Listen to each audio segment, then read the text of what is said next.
Welcome, everyone, to the Home Services Summit webinar series. As you can tell, I am tuning in from up north in Canada at some remote location yet to be disclosed. But this time, I'm using Elon Musk's Starlink internet. So hopefully I'm coming in loud and clear. I know one time we did this call, Wade, I can't remember if it was last year, the year before, and my internet service was so bad, I literally had to do it for my cell phone. So like Oh, wow. mid interview, live broadcast, there's 50 people tuning in, and I'm dialing in for my cell phone, and fortunately it worked. So thank goodness for redundancies. So the Home Services Summit is all about getting you guys information and content specific to a home service franchisor or franchisee. And today we have the privilege of hearing from Wade Millward, the founder of a company called Rycor. And we're going to get into what Rycor does and why what he does should be important to all of you if you're in business. And I want to give a quick shout out to our Home Services Summit in-person convention that's happening September 20th to the 22nd. We have 400 people registered already for this event. It's going to be the first time we go in person. We've done 2 virtual annual summits. This one will be in person in Florida. Get online, register. If you are a franchisee or a franchisor in the home services industry and are serious about growing your business, you need to be there. There are hundreds of vendor partners talking about things that they can do to help you grow your business. There are founders and executives from franchisors. There are top performing franchisees, some of whom are doing over 10 million a year in revenue in just one home service concept.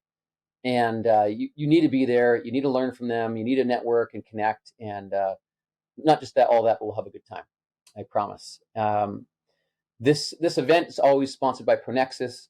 Our mission at ProNexis is to transform the customer experience in the home services industry through voice, chat, text, and instant booking. And with AI coming on the scene, which I need to do one of these podcasts in AI. I can't believe some of the stuff that's coming down the pipe. I've had a few calls recently with a few people who've developed really cool tech leveraging AI. They're going to have huge impacts on home service industries and home service businesses that I'm excited about getting into soon. So the format of the interview, I'll spend the first 45 minutes or so where Wade and I are going to just have a conversation, and we're going to learn about him and his business and what he does. And then we'll open it up to 15 minutes or so of Q&A at the very end. You'll notice on the right-hand side of this interface, there's a chat. Feel free to post any questions you have at all there for me or Wade, and we will make sure that we get to them. In fact, I'm just going to open that chat up now so I can see it. And just go ahead and load those in at any point in time, and I'll make sure we get to them at the very end. So Wade is a father of 2 incredible little girls and a husband and an amazing woman of more than 15 years. I love about Wade. He's a family man. He always has been. And he's become passionate about insurance technology. I know insurance, just the word itself, just kind of sounds so boring. So I don't know how. It makes you cringe, doesn't it?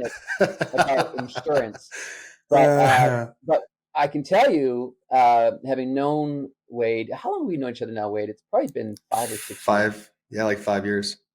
Yeah, and I've always been super impressed with Wade, and well, he is very passionate, frankly, about insurance, which is I don't know, that in itself is interesting, but his way of approaching and solving problems caught my attention, and just in full disclosure, I personally have invested in Wade's business, and I sit as a board of advisor to Wade, and I think what he's doing is really cool.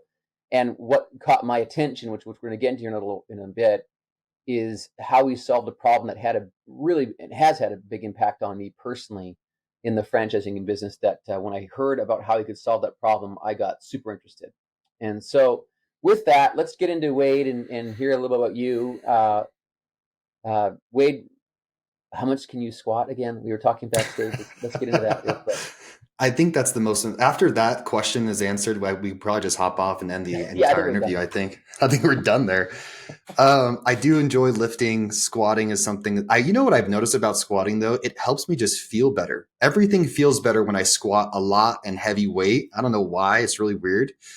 But my last squat was, I think, June of 2020. So it was like during like the dark days of COVID. And I Hmm. was in my garage and I was, building up this point. This is not something that you just go and casually do. Anyway, I ended up getting like 435 pounds, which is, I think, pretty good for kind of a novice guy that's lifting in his garage, from time to time. So that's where I'm Uh-huh. at. The best part is when I asked Wade, so what do you think I could squat? Like, if I were to go out and do the gym and do that, he's like, oh, no, 180 pounds. If It's any of you guys are hard. listening to this, you need to go and prove Wade wrong and go and squat something more than 185 pounds. I feel a little bit like I was like, I don't know, ridiculed in some way, but I'm looking forward to going to the It, gym now and seeing what I can do. it's it's just like when we go snowboarding, Scott. You're down like 3 mountains before I get down one mountain because I'm too tired or something. I can't do it. It's Yeah, totally different. see, snowboarding and squatting, they go hand in hand, right? They don't. They don't. They don't? Okay. They Okay. don't. Speed, strength. Speed, strength. Okay. Yeah, yeah. Let's jump into what is well, first of all, Rycor and what is InsureTech? Oh man, what is Rycor or what is InsureTech or what is Give us both? both of them. All I mean, right. Rycor is an InsureTech company, Yeah. so maybe just So we'll kind of break it down for us. Yeah, we'll tackle InsureTech first. InsureTech, insurance technology. It's a term that's been coined. Man, it's probably been around for I don't know, 8 years, 7 years, or something like that. And really, the idea was how do we leverage more technology with insurance distribution, with insurance underwriting, with insurance claims processing. I think the thought process was that we aren't using enough technology. I think that has also that is actually a misconception. I think technology has always been used in insurance Hmm. to a very significant degree. I think from the outside perspective, though, insurance is one of those slow movers, and rightfully so. They don't move very fast. They're very, very slow to adopt innovation, and so this kind of emergence of insure tech evolved and came out of um, this evolutionary period of of advancement within insurance. So that's what insure tech is. It's just simply the use of technology within insurance for a lot of different things: distribution, claims, underwriting, you name it. They're using technology now. That's all. So, what does that mean for for us common folk who just looking to Yeah. get an insurance policy because we're told to do it? We're told we have to do it to be in business. We need workers' comp. Yeah. We need liability. We need Yeah. cyber insurance. There's all these policies we're told. Franchisees are told it's in our FDDs. Very often Yeah. we tell our franchisees they need to get insurance. What does that mean to us? Yeah. How is And InsureCheck changing the landscape, and what impact does it have on us? yeah, I think when InsureTech is done right, the hope is that it's improving the customer experience. And the customer being the franchisee or the franchisor, right? How do we actually make insurance purchasing pleasant? I often Okay. say that internally, which I think is a difficult thing to comprehend. Just earlier, I think I saw you almost vomit when you started talking about insurance, right? I think that's the feeling that most people have. And Uh-huh. so trying to get to a point where insurance is actually pleasant is very, very difficult. But can we get the experience to a point that it's such, right? Like that to me is really interesting. That's how we leverage technology. For me, leveraging technology within insurance or insure tech is not only how do we make the insurance purchasing process pleasant again, or pleasant period, but also in what ways are we using technology? In my opinion, is that technology should be used to do all the things, the minutia, the mundane, the things in the back office that aren't seen by the customer but need to happen. And that way, the hope is that we alleviate the individual's time, right? Give him time back, the consultant, the agent, to be able to go and further engage with franchisees or further engage with franchisors to build meaningful relationships and actually provide a consultation, because it's near impossible today to do that because there's so much manual processes being done within the insurance industry. It's very, very difficult.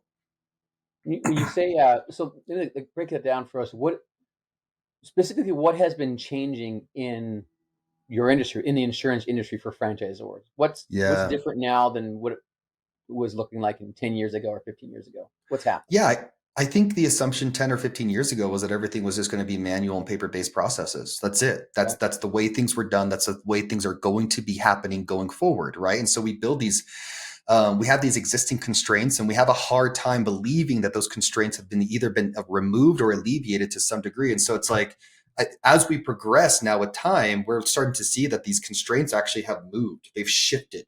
They're pushed beyond, or they've completely changed. And so that's what we're seeing with insurance. It's like, guys, there's a better way. You don't have to do it this way anymore. Like, let me help you. Let me hold your hand. Let me show you the better way. Here's a solution that we can implement that's relatively friction free, that offers, gives you your time back, provides a level of protection that you didn't have before, and just allows you to go on and do more important things with your life. So, like, simply help me understand this. Does that mean that effectively I can just go on a website, point and click, and virtually sign some documents and get my insurance bound in like 5 or 10 minutes before I had to go meet with a broker, be presented 2 or 3 options? Like, how much time am I saving? How much time are you saving franchisees and franchisors, and how? Yeah. Is it just because it's so easy Yeah. to find insurance now, or? Yeah. No, I think we're talking about a few different things, right? I think one thing that we're talking about, which Rycor solves for at scale, is insurance verification for the franchisor. And then also the other thing that we're talking about is the ability for a franchisee to purchase the insurance they need in a very, very small amount of time, or minimal amount of time. And so if we're talking about the franchisee and their ability to purchase insurance online, this is what we've seen. When we talk about InsurTech, within the insurance community, we call them InsurTech 1.0. The emergence of InsurTech was several years ago, 7 or 8 years ago, where it was all about online distribution, and they were going to completely eliminate the agent. They wanted to go to direct to consumer for small business insurance. What they learned was they actually couldn't disrupt the existing distribution channel, which are the insurance agents. The agents retain and hold their relationship with the customers. The agents are there to actually consult. And when an individual is trying to buy small business insurance online, they actually don't completely understand all of the insurance they either need to meet like an FDD insurance requirement, or that actually just protects their investment. And so the result of that is a lot of really bad insurance, really, really poorly done. So while you can save time, the question then becomes, are you actually getting the coverage you need to protect your business?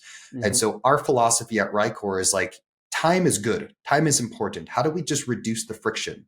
Mm-hmm. A franchisee that we've learned, a franchisee ultimately wants to trust somebody to just take care of everything for them.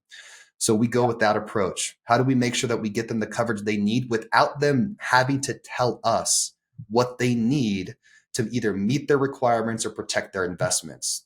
People, they don't need a real-time quote in 5 minutes, click and buy. They just want somebody else to take care of it because they've got so many other things happening. You know, this is an important point. I think it's worth noting. Every franchisor, I believe, has in their FDD insurance requirements. In other words, every franchisee needs to be insured correctly. And there's usually the parameters which they have to bind their insurance with, right? So there's a certain amount of liability insurance and so forth. And in addition to that, and this kind of maybe gets to the question of like, why should a franchisor even care about this or not?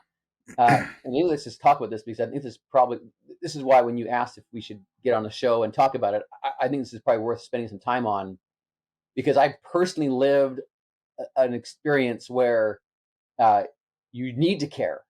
If you are a franchisor and at any point in time you are starting to the point where you've got enough franchisees that it's now getting hard to keep track of things, you need to start caring. Because if something does go wrong and you're a founder that's been building a business that's now worth something, that all can be brought under some serious stress in the event that a franchisee is not insured, wasn't paying their insurance. And this has this idea of something called additional insured, right? Whenever a franchisee binds their insurance, they name the franchisor as an additional insured, indicating that they're covered. The franchisor is covered as well if they were named in a lawsuit. Can you just break that down for us? What does that mean, and why should a franchisor care that that's correct? I think that's the most important question is, why bother? Why care? Why care enough to actually go through the trouble of actually enforcing insurance upon your franchisees? Because it's one thing, Scott, to be honest, to have it in your FTD. But we all know full well that it's another thing entirely to actually enforce the insurance requirements on franchisees. Mm-hmm. All the franchisors have FDD insurance requirements. They're in there. They may not be done right. But what we have found that like 99.9% of franchisors is like, yeah, but is it really needed? Is it? Right? Uh-huh. So why bother? So to Scott's point earlier, right, the franchisor can be held directly responsible, liable. We talk about vicarious liability for all of the operations of each individual franchisee. Right. And the first question is, well, no, they're a separate entity. Well, I understand they're a separate entity, but it's your name. Your name is everywhere. And so the customer doesn't care. The lawyer doesn't care.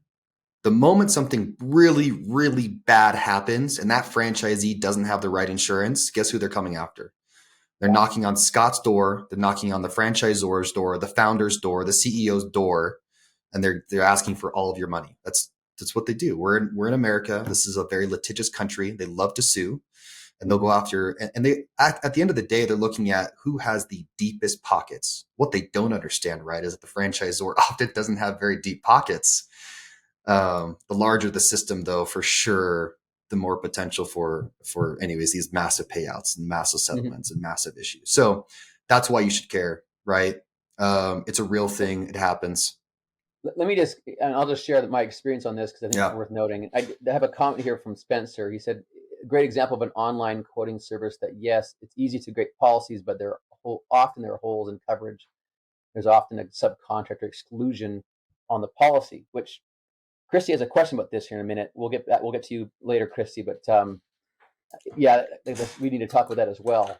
So my experience and why I think this is so important is, I had a painting company, 5-star painting. We had 120 locations.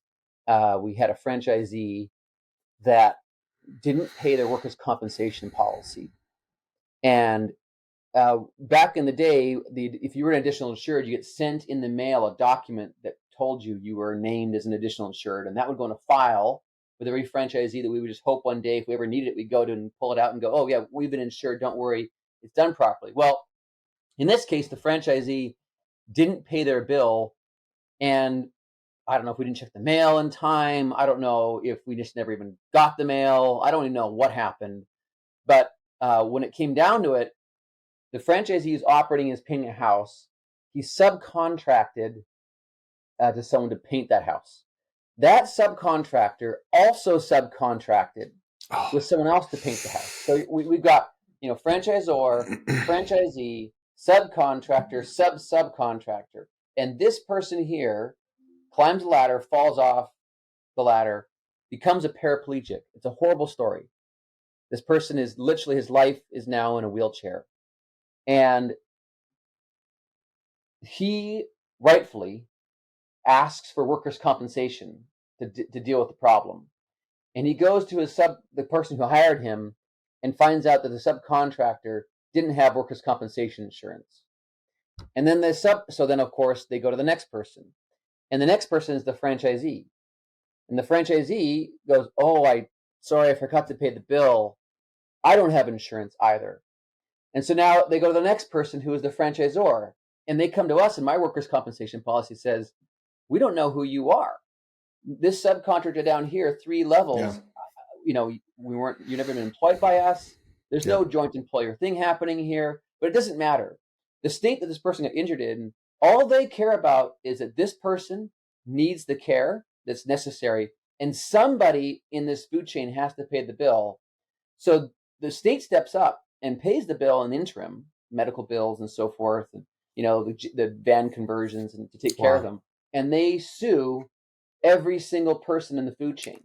I'm personally named, my partner's personally named, our business is named, the franchisee's named, and all along at that point in time, it's like, oh, where's that form that says that we had additional insurance? Oh, we don't have that. That's not present. We can't just, we couldn't just go online and click to see if every franchisee was in compliance, if they were paying their bills.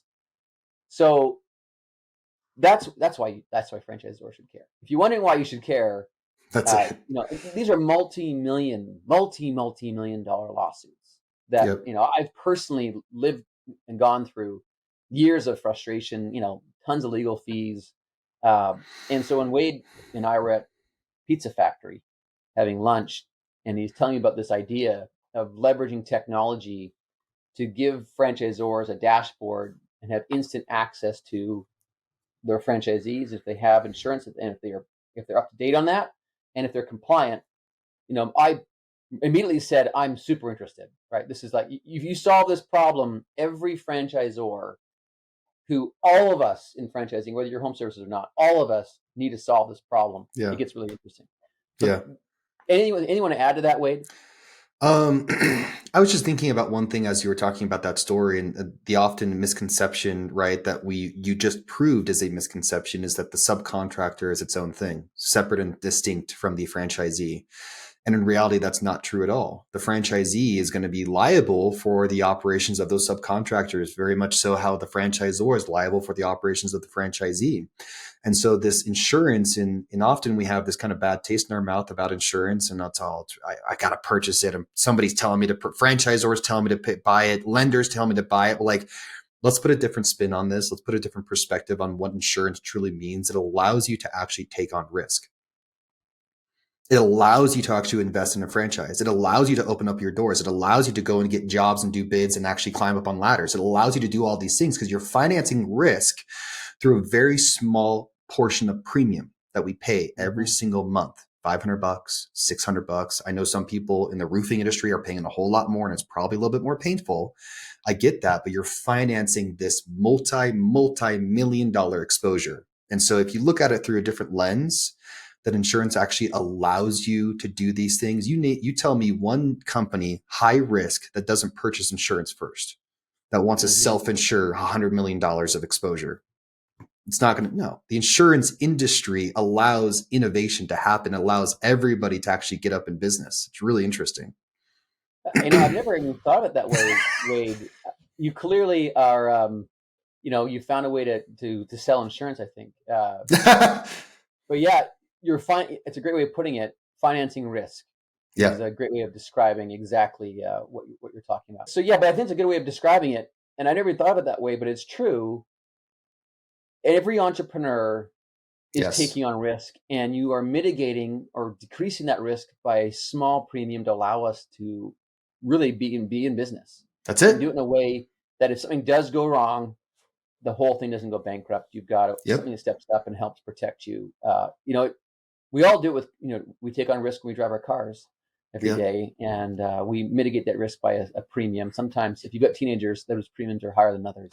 They are. But I've had 5 teenagers, and I'm telling you, you don't want to pay my insurance bill right now.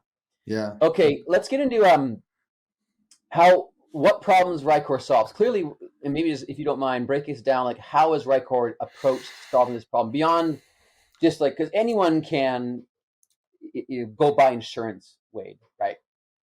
There's insurance brokers all over the place that I could go buy insurance policies to help me make sure I finance my risk. I lost Scott. What has Rycor done that's different, that's going to allow us as franchisors or franchisees to operate more efficiently or effectively and give us a better peace of mind?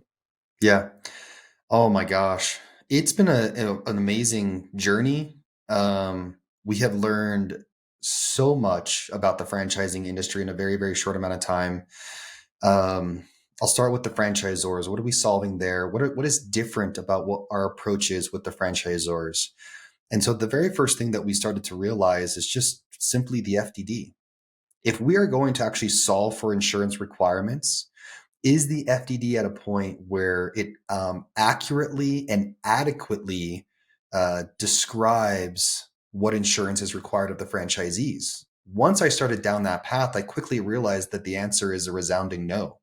Most insurance requirements in the FDD are basically boilerplate, copy-paste solution.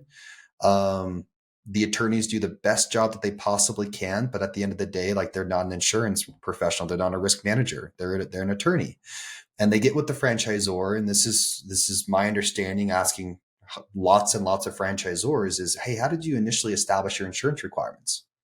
Well, the attorney asked me what I wanted. Well, where's the insurance guy? There wasn't one, right? So we're asking somebody else that doesn't know about insurance to actually go in there and to develop the insurance requirements, and therefore the result is subpar. So we actually do an FDD insurance analysis first. We try to make it very, very simple for the franchisor.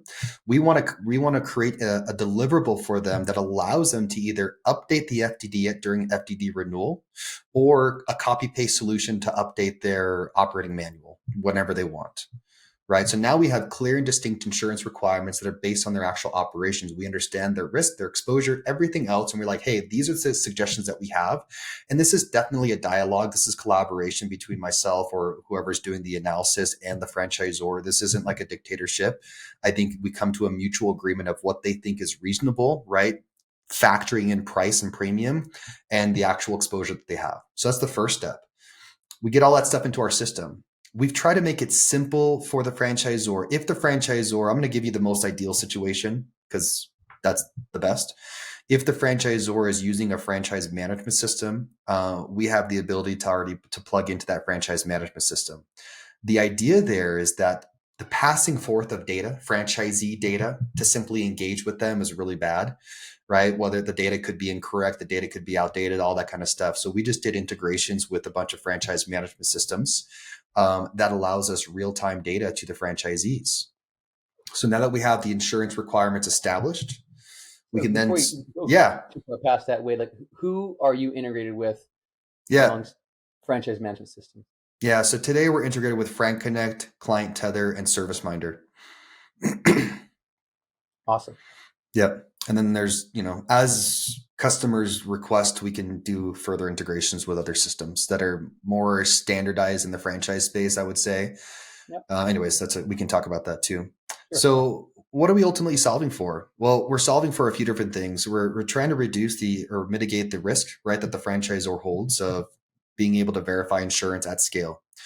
We're trying to keep it simple for the franchisor. We don't want to put additional work on their plate.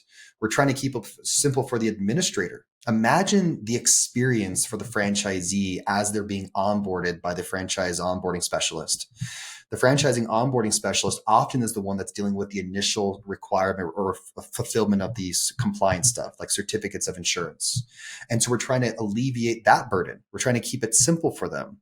So the hope is that we take all this stuff off everybody's plate, keep it really simple. That way you guys can focus on fran dev and further franchise development to get your franchisees as profitable as possible and hopefully improve the franchisee onboarding experience through a simple method to purchase the insurance they need. So now all of a sudden you take a step back, we're looking at 30,000 foot view. Insurance verification has been automated for your franchise system. We're proactively engaging with franchisees. We're proactively engaging with franchisees at renewal. We're proactively engaging with franchisees if their policy cancels or lapses. We're able to collect all the certificates of insurance on your behalf with your help, mind you, right? This isn't like, hey, Rycor, go just go and do your thing. Like we are partners in this really challenging thing to do. And then the hope on the franchisee side is how do we just make that insurance purchasing process as pleasant as possible? I will say it's not always as pleasant as I would like. Insurance can be super, super difficult, given the current landscape and the conditions and the industry that you're in. But the hope is that since we are totally focused on franchising, that we make every effort possible to make that as simple as possible for the franchisee so the franchisee doesn't have to worry about it. Maybe this is probably a good time to jump into like what. So for franchisors who are, you mentioned how you can help them build the insurance requirements into the FDD. I think that's a good point. Like often the FDD is just done by some lawyers and a franchisor, and there isn't someone that's involved that understands insurance. And, things are changing, and I'll give you a quick example that's kind of apropos, especially when you've got inflation the way it is, right? All these insurance policies are written with a certain assumption of what it costs to replace or fix anything. Yeah. And so my business partner, Chad Jones, he drives a nice car, and it's a Tesla of some kind, and he's got it all souped up, and it's well over $100,000 car. And he's driving along Main Street in Spanish Fork. Someone pulls out and hits him. It's completely their fault. But the person that hit Chad had an insurance policy that only covered up to the $50,000 or whatever. They had the minimum amount of insurance needed. And so now Chad's in a situation where he's not at fault, and his insurance policy had to step up to do some coverage of, underinsured motorists or whatever that might be, right? So there's that kind of coverage as well. Well, when you set these numbers, 10 years ago, and you set these policies in place, and you just think they're good enough because you back 10 years ago, you weren't buying $150,000 cars. Well, now you are, and you realize you're driving around with some exposure you didn't know you had. Yeah. And I think it's probably the same way when it comes to in franchising and in home services, is that everything just costs more. So if your liability policy, and if you don't mind, kind of just educate us, Wade, for most home service people, what should a franchisor have in there in terms of their exposure or liability policy? What does it look like? And is that changing? Was 250 all you needed before, and now you need $1 million or $2 million? Yeah. Give us a sense of what that looks like, what the options are. Yeah, and we'll focus obviously on the home service space since that's our audience. Yeah. We'll talk about a few different coverages. Liability insurance, the standard limits that I see is $1 million occurrence and $2 million aggregate. Typically, this is okay. This is a casualty type coverage, paying for bodily injury, right, to a third party like a customer of yours, or property damage.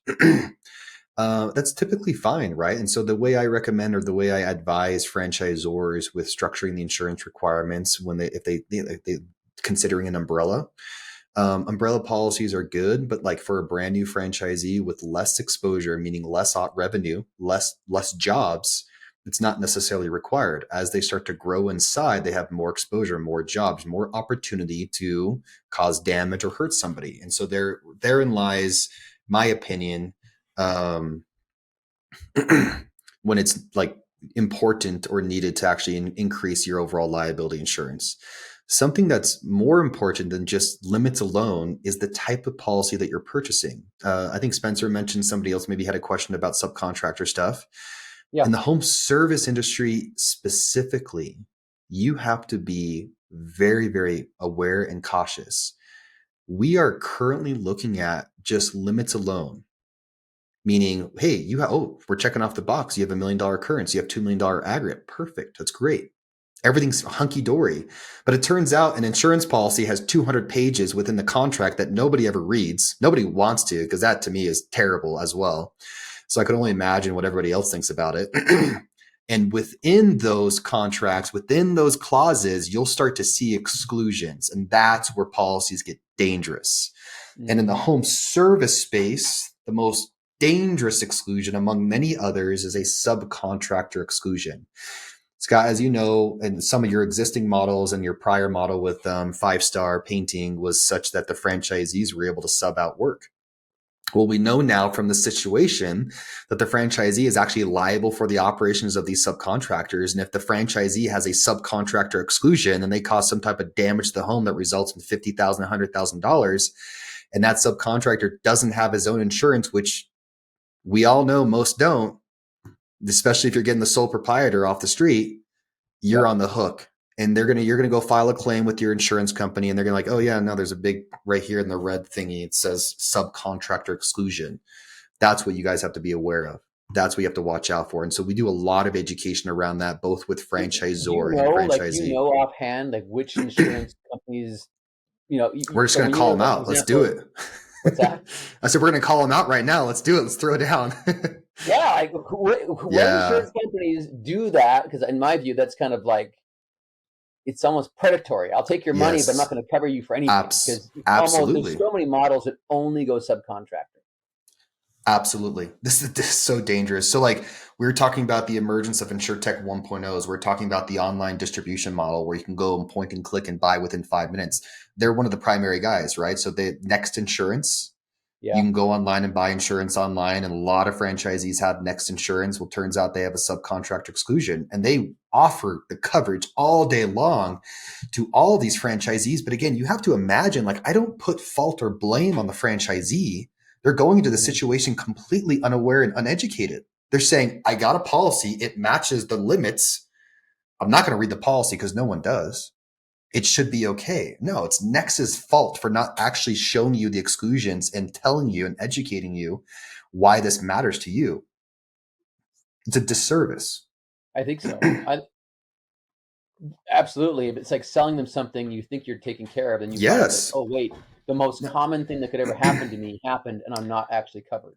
No, it gets me so, like, this is where I get passionate. I get so mad, angry about this stuff, because insurance is different. We have a fiduciary responsibility to look out for our clients' best interests.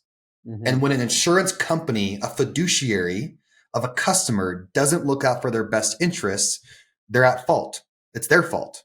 It's not the Mm-hmm. customer's fault. And this is why small business insurance, mid-market, I don't care. Business insurance is not home and auto. It's not point and click purchase online with Progressive or Yep. Geico. It is not. It's totally different. Mm.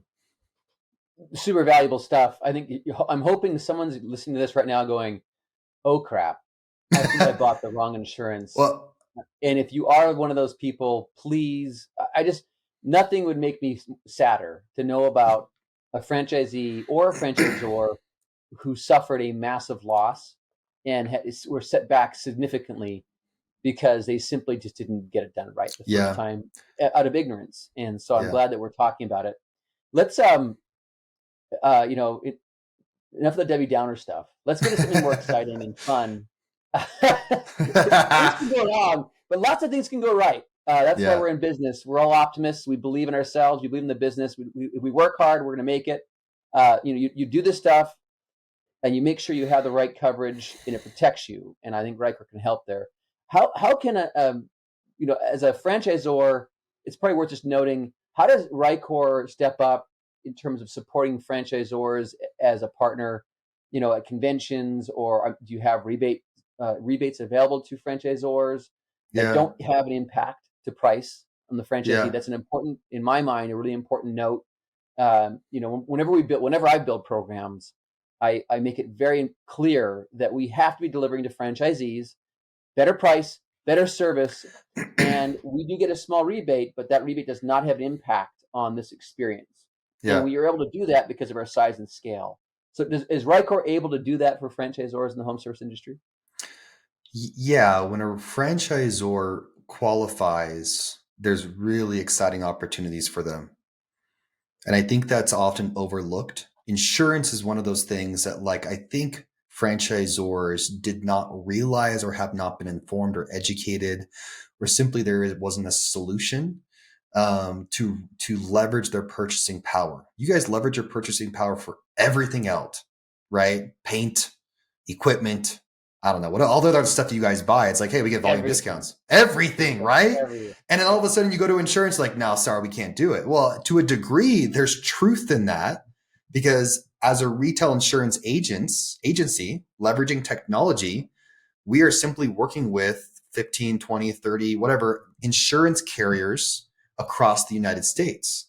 I don't dictate rate. I cannot adjust pricing that an insurance company does. And to kind of further back that up of why, insurance companies aren't actually regulated at the country or the federal level. They're regulated in each individual little state. And every single time they want to make an adjustment to a rate, they have to file rate adjustment in each individual little state. It's a nightmare. And the only way they can actually justify that is to leverage your purchasing power at scale. And I'm talking like, how many thousands of franchisees or hundreds of franchisees can we all get pulled together and come over? This isn't one of the time kind of concept. This is, hey, 5-star, I see you have 800 franchisees. This is really interesting to me now. 860. Yes, dude, let's go. 15 or 20. So in 2 months, it'll be 400. It'll be 900. Let's go. I love it. That's where they become interested. Even 100, even 500, right? Well, that's what I'm saying. And so Rycor is looking at this as program opportunity to leverage purchasing power, which then qualifies you for potential rebate to the franchisor. Now, we have to be very careful. Any insurance people on this, don't listen right now. But in insurance, rebating is illegal. Okay. So you have to be very careful. Rebating means I cannot give money back to the franchisee because the franchisee is a direct customer. They're the ones purchasing insurance from us. And if we do rebating with the franchisor really should not require the insurance agency, because that gets super dangerous. Okay. Now, all of a sudden you're saying, hey, give me some money. I'm going to actually force all my franchisees to go with you. It's pretty darn close to rebating, right? Yeah. Wouldn't you say? So we have to be very careful with that because it is illegal.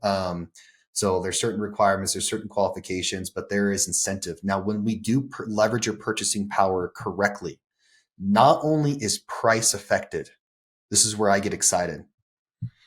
Efficiency is affected. How do we purchase a policy as simply as possible? How do we get coverages are affected? How do we get the coverages we need at a price point that's better than the overall industry? And we've actually been able to do this. We haven't done it a ton yet. We haven't had too many opportunities to do this, but we have recently launched our first one, which was really exciting. It affected coverages. It affected pricing. It was really good. And we're rolling that out at scale. And again, franchisor and us, partners in crime to get this thing done. This is no way an effort solely on our back. It's too difficult. We have to communicate with the franchisees. We have to educate. We have to get them on board. It's a lot of effort. I love it. There's an opportunity for franchisors, and what I am hearing is we can pool buying power and also get better coverage. Yes. By buying together. I've had a few questions pop up that I don't want to skip past. I've got some more questions for you as well, Wade. Oh, cool. Let me just get to some of them real quick. Johnny had a question. He said, in the franchise business space, is there an insurance product that covers franchisors against the loss of royalties? For example, a franchisee goes out of business while significantly in arrears on its royalty payments. If so, do most franchisors buy this coverage? Yeah. Wow, that's interesting. This is a good. Give me some of that insurance. I like that insurance. You guys ready for this? I've got the secret sauce. When we started doing the FDD insurance analysis, something that was omitted, that was often overlooked, especially in the home service space, was a little thing called business interruption coverage. Okay. Business interruption coverage at the franchisee level pays for normal operating expenses, net profit, if any, payroll, and any extra operating expenses to get back up and running again. What did an insurance company do? They actually look at the contractual obligations of a franchisee and say, oh, look, you're contractually obligated to give back the royalty every single month. That's an extra expense. So by requiring business interruption of your franchisees, you are getting the insurance you're looking for to cover that gap. Now, in the home service space, my understanding is that home service franchisees get up and running pretty darn quick. 1 week, 2 weeks, a month, maybe tops. Yep. Brick and mortar, totally different and way probably pretty important. But yeah, home servicing, that's your little nugget right there, is business interruption. That's something that we always require. Now you have to be aware of the type of business interruption an individual franchisee can purchase with limited friction. Be very careful with demanding too much because the insurance industry may not allow it. Got it. That's super interesting. Having lived through COVID, a lot of us saw in some categories serious disruption into the business, and I'm assuming in that kind of scenario, a business interruption insurance would step up and take care of that. Let me push back on COVID real quick. The specific exclusion that 99% of insurance companies had. I'm forgetting. I forgot the word. Acts anyways, or something. Or no, as viruses. It's like there's a specific word that's I can't remember right now. Anyway, but yeah, it was, they figured that out long ago. They're like, hey, if a pandemic happens, crap, we're going to be really screwed. And so we better not offer insurance. So I don't know if you look back, but there were litigation against insurance companies to cover business interruption. And they just simply couldn't, because you would have wiped out the entire insurance industry. Gone. So give me an example of what would qualify in home services. And we'll use, I know painting. Let's say I required my franchisee to get this kind of insurance, and what has to happen? This is really interesting. This is why it's relatively challenging in home service, because typically business interruption is associated or linked with a physical location. Now you have a lot of home-based home service companies. And so potentially you link business interruption to your home location, which means your home would have to burn down. You're out of business for a week or 5 weeks, whatever it takes to get you back up and running. Or you have a physical location, and that's another situation or scenario, the same thing. But the challenge becomes when you're like vehicle based. You work out of your car, your truck. Where the heck do you get business interruption? So what happens if you get let's say you have a car accident. Yeah. And you're in the hospital for 2 weeks. And does that qualify? No. We're getting in the weeds. This is the weeds. I'm taking us out of the weeds, Wade. We're going to come back up to 10,000 feet. I think if this is of interest to you guys, you should just let's talk. Yeah, you should be talking to Wade. I have another question here that Christy, we glossed over, asked. She said, hey, if we have franchise owners running into business, it's a building requirements that require 2 million umbrella policies above standard coverage. Is this a new trend? And how do you quote this type of coverage? Can you get that coverage for just one day or until the project is done? We have franchise owners running into building. Oh, so they're leasing a space, as my guess. They are a tenant. The landlord, my guess, is requiring to have a $2 million umbrella. Is this a new trend? You cannot have it for one day, unfortunately. The landlord wants that just like you want the same type of coverage for indefinitely to meet lease requirements. It's all contractual obligations. Just like Scott said in the very, very beginning of this call, I had to go and buy insurance. Somebody tells me to buy insurance, and so therefore I do. It's the same situation here. Yes, getting a $2 million umbrella is relatively easy. I always push back, to be honest. If it's something that's like totally unreasonable, I always just like try to negotiate. Not me personally, but I'm like, hey, franchisee, go try to negotiate with the landlord. Like, let's send them what we have today. And if they start pushing back more and more, try to negotiate. Otherwise, you just have to comply or find a new space. Or in some cases, if you want to do the work on the job, they require that, as a vendor to some contracts, they're going to require a certain level of insurance as well. Yes. I think the same thing would apply, right? It's either I see what you're saying. or you got to bump it up. It's one or the other. It's the same. Yeah, exactly. If you're doing a project there and they require 2 million, it's the same exact thing. Negotiate or bump it up. And no, it's you adding, removing umbrellas. It's not a thing. Just add it and you're good. Okay. Yeah. Got it. Let's jump into another rosy, fun topic. We've all read about it in the news. Some random utility company gets hacked, and the Russians are holding us hostage for their data, and it's millions of dollars. And we all think, well, I mean, I get targeting gigantic power grid companies or water companies or government agencies because they're bureaucratic, they're massive, they're exposed. Yeah. But how does this impact, or can this impact? And have you heard about it impacting little old franchisees in painting a house or putting up blinds or spraying a lawn? Is it coming down to? Is it actually coming down to this level? Is this something we should be worried about? Yeah, I think the stat. Don't quote me on this, but I think the stat is like 80 or 90% of all cyber attacks are happening at the small business owner level. The ones that are most exposed, the ones that have the least sophisticated things in place to be able to protect them from these cyber attacks. So a recent situation happened. I won't name names. This is brand new, super fresh, still very, very painful for the franchisee. We became aware of it. It wasn't one of our customers, but in the home service space, doesn't have cyber liability insurance, thought that they were doing everything they possibly could, right? Multi-factor authentication, all that kind of stuff. And they turns out their bank account was hacked and their stuff, their money was held for ransom. It's called a ransomware attack. And this individual was doing pretty well for himself. He had over $150,000, $200,000 in his bank account and just was siphoned, gone untraceable. Small business owner. Jeez. Hundreds of thousands of dollars was taken. Can't trace anything. Had to get a lot of legal people involved, all the way up to the federal level. But at the end of the day, there was no recourse. With a cyber liability insurance policy, this is a cyber crime exposure. A cyber liability policy not only would have just paid that $200,000, $300,000, whatever the limit is that you have. Some of the insurance companies will actually further investigate to try to get the money back. Some of these cyber liability insurance companies go above and beyond, and they have federal agencies in their back pocket to go and do the investigation, to go and figure out, to go and hunt down these individuals to get your money back, which then reduces your payout on your claim so it doesn't actually impact your actual loss ratio. Cyber liability is, I recommend it as a requirement. It's just mind-blowing. Yes. I just want to even say it over. How does that even happen? How can they siphon out? There's limits. We all have banking limits. You can't just I've tried to take out. Amazing.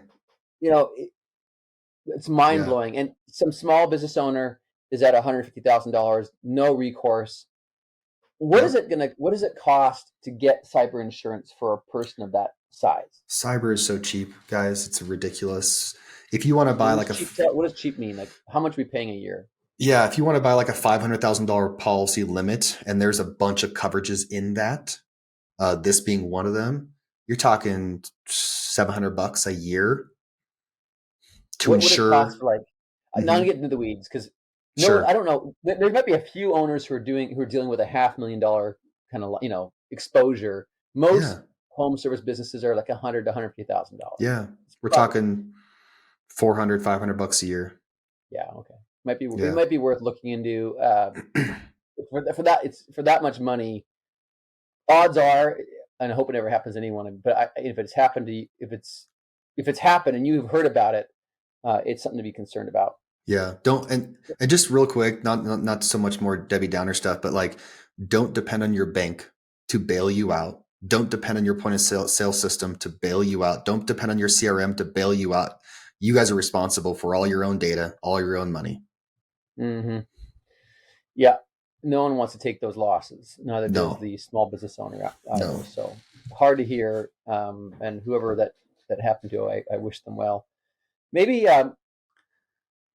that is a mistake. We'd call that a mistake. I wouldn't have thought that cyber would impact people installing blinds or Yeah. spraying lawns or painting houses. I just didn't think that, as you mentioned, 80, and I did quote you, 80, 90% are small business. And it's probably because they're the least sophisticated. So Yeah. probably the easiest ones to go Easy after. targets.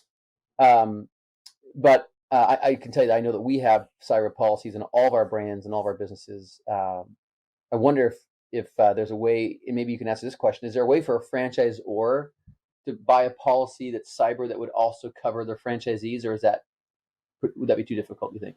No, totally possible. We would consider that called a master Uh-huh. policy, and then potentially name every single individual franchisee as an additional insured. So it's kind of the reverse effect. Oh yeah, Yeah, they're going to cost a pretty penny, right? Because there's so much exposure going on there. So you'd probably want to have everybody participate and stuff, but it's definitely something that's doable and that, that could be done.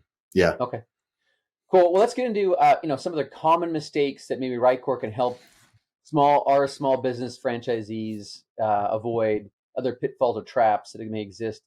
What other common mistakes do you see happening right now in our industry? Yeah, I think it comes back to really just purchasing the incorrect coverage and often tons and tons of misconceptions around what insurance I'm supposed to be buying versus what insurance. There's this emotional attachment to insurance. Sometimes people get very, very frustrated when we try to educate them about what proper insurance is because they've been doing it one way for so long. And so we have to actually break those misconceptions down and we have to help have a really good dialogue and educate them on like, look, this is why liability insurance is required, or this is why a really good one. I love talking about workers' compensation. I know we've talked about that quite a bit before, but there's a lot of franchisees that have this subcontractor model that don't believe they need to purchase workers' compensation. They are so, adamant that the subcontractor is liable. And my first question back is, cool, if the subcontractor is liable, are you verifying that they have insurance? And not just Mm-hmm. liability insurance, but do they have workers' compensation? Well, I don't even check. Okay, cool. You're on the hook. Mm-hmm. Well, they have liability insurance. Cool. What happens when they fall off the ladder? Well, that's on them. Well, what happens when they sue you? They can't. Can't they? Mm-hmm. That's it. It's like those are the things that we really try to help out with. And that's why we leverage technology to alleviate our consultants to be able to engage with more franchisees, to have these educational consultation like conversations with them to help them understand like this is how we protect your small business, your significant investment. This is not Yeah. as, I mean, it's huge. It's huge for these guys. It's just a cost of doing business. We're It talking a is. couple $1,000s a year, and it's just not worth it because at that level, it can become personal, right? They can come after you personally. Yeah. Yeah. So I'm glad to hear that is the limit, hopefully, of the most common mistakes. We've addressed a lot, and I really do appreciate everyone for tuning in. We've had some great questions here from our participants. Wade, the conversation has been great. As before we sign off, any other kind of like tips or tricks or any other final words you'd want to share with us? Oh man, tips or tricks or final words. I think the first thing that comes to mind um, is while insurance may not be super sexy, while it may seem like a daunting thing to tackle, find yourself the right partner and take it seriously because it's going to protect your brand, your reputation, your franchisees, the investment, and ultimately some franchisors have a plan to exit. It'll protect potentially the valuation, if not improve valuation. So take it seriously. Find the right insurance partner that's going to help you with that. Put in a decent amount of effort in the beginning to solve the problem now versus when you're larger, which, as we know, is very, very difficult to get that boat to go in a different direction. Yeah, great point. Yeah, whatever you're building today, keep the end in mind. That's a good Coveyism. Well, thanks again, Wade. Looking forward to our next month. For everyone that's tuning in, we've got Sherry Rose, CEO of Stellar Brands and which owns Restoration One, Blue Frog Plumbing, and Soft Rock will be on the show. And we will have that on the first Thursday of August. And always looking to add value to you all in the home services industry. And thanks for tuning in. And we'll see you next month. Thanks.